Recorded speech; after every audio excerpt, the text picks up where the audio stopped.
Welcome to Chillin' 101. We hope this video helps. You're going to set up Touch ID now, so first make sure your MacBook Air actually has a Touch ID sensor and that Mac OS is updated. Sign into the administrator account and verify your Apple ID.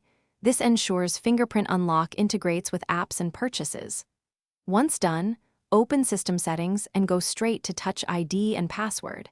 Make sure your finger is clean and place it gently on the sensor. Don't press. Let the sensor read the edges, as I'll guide you through the scans. Now add a fingerprint. Click Add Fingerprint and type your account password when prompted. This secures the change. Place the same finger on the sensor repeatedly, lifting and resting to capture the center and edges. Rotate the finger slightly between presses to collect varied angles.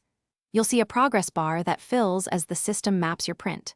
Once the bar completes, give the fingerprint a descriptive name like right thumb so you can manage multiple prints later in settings.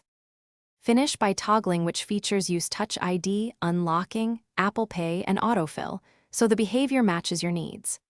Lock the Mac and test unlocking with your registered finger.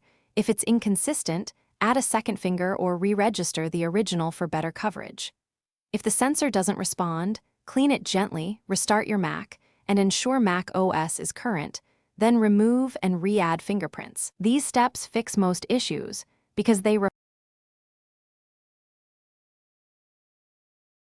Thanks for watching. Consider subscribing if we helped you.